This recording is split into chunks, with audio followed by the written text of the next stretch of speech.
Afganistán. Esta guerra acabó con un imperio. Hoy, en Cuadernos de la Historia. Hay guerras que no solo devastan un país, sino que además son capaces de derribar un imperio entero. Hoy vamos a ver cómo un conflicto que la Unión Soviética planeó como una intervención rápida, casi un paseo militar, se convirtió en una pesadilla de 10 años. Un auténtico atolladero que aceleró su propia caída y que además dejó un legado que todavía hoy sigue marcando nuestro mundo. Seguro que alguna vez habéis oído esta frase tan potente, el Vietnam de la URSS. ¿Pero qué significa realmente? Pues captura la esencia de lo que fue aquello, una superpotencia completamente convencida de su poderío militar que acaba atrapada en una guerra de guerrillas que simplemente no puede ganar. Una guerra que la desgastó hasta los cimientos, económica, política y sobre todo moralmente. Para entender bien cómo se llegó a ese punto, vamos a hacer un recorrido. Empezaremos viendo cómo era el Afganistán de antes de la guerra. Luego, analizaremos la intervención soviética y la resistencia que se encontraron. Veremos cómo la guerra se convirtió en un pantano sin salida. Y al final, exploraremos sus consecuencias, que como veremos, son devastadoras y llegan hasta hoy. Y es que para entender esta guerra, lo primero es entender el país. El Afganistán de antes de 1979 no era para nada la imagen que solemos tener en la cabeza. Era un lugar muchísimo más complejo, un reino atrapado en una encrucijada, tanto histórica como geográfica. Pensemos en un equilibrio muy delicado. Por un lado, una sociedad profundamente tradicional, rural, organizada en tribus. Por otro, una monarquía que intentaba, con mucho cuidado, modernizar el país. Y geopolíticamente, su papel era clave. Era un estado tapón en plena Guerra Fría, manteniendo un frágil balance de poder entre la Unión Soviética y Occidente. Y claro, ese equilibrio tan delicado se hizo añicos. En 1978, un pequeño partido comunista, muy minoritario y sobre todo urbano, el PDPA, da un golpe de estado sangriento.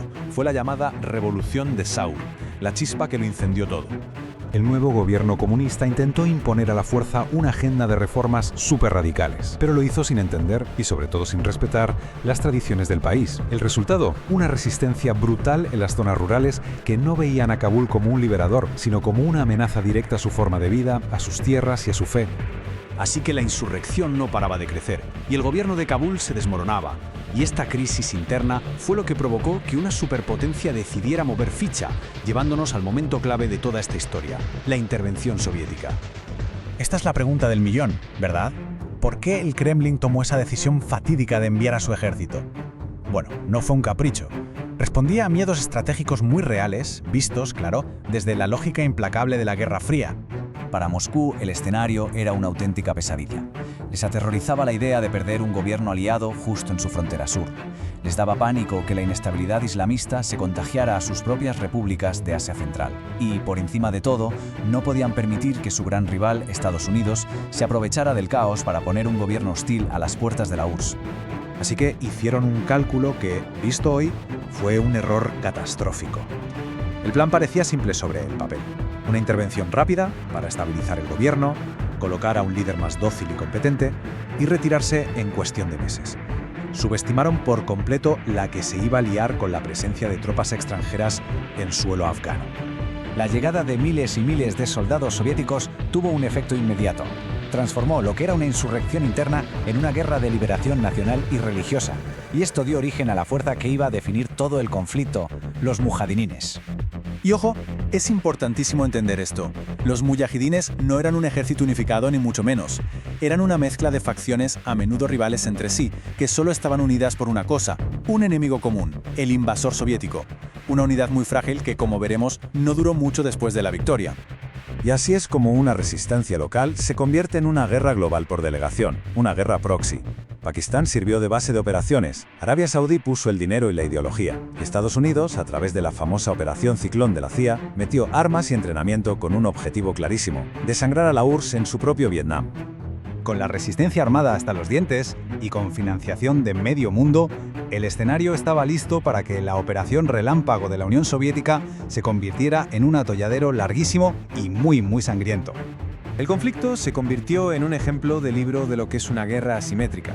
En la superioridad soviética en tanques, en helicópteros, en artillería, no servía de casi nada en las montañas y valles afganos.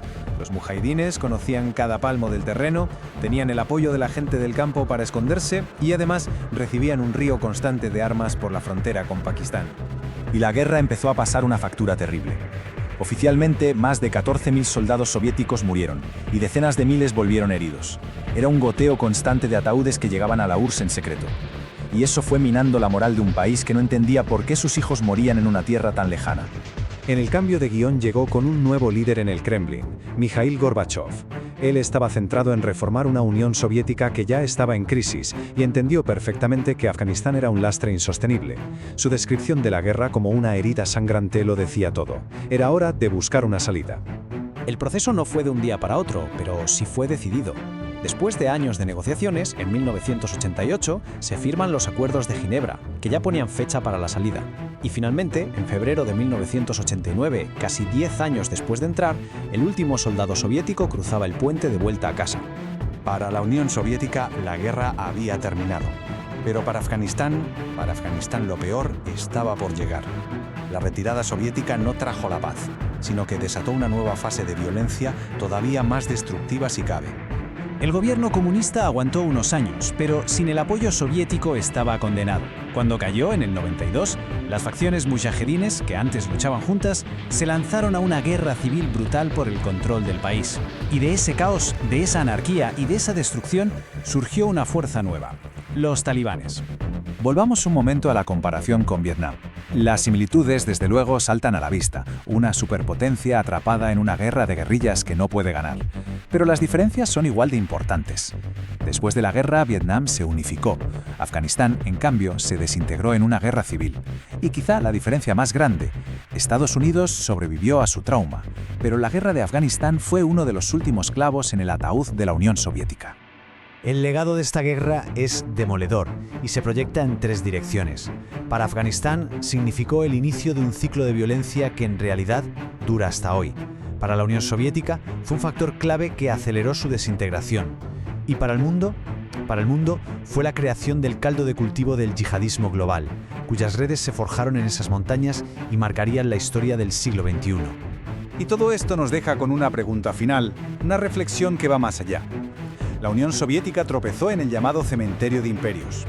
Años después, otra superpotencia volvería a ese mismo lugar y se encontraría con desafíos inquietantemente parecidos. Quizás la lección más profunda de esta guerra es si el destino de los grandes imperios es tropezar una y otra vez en los mismos cementerios.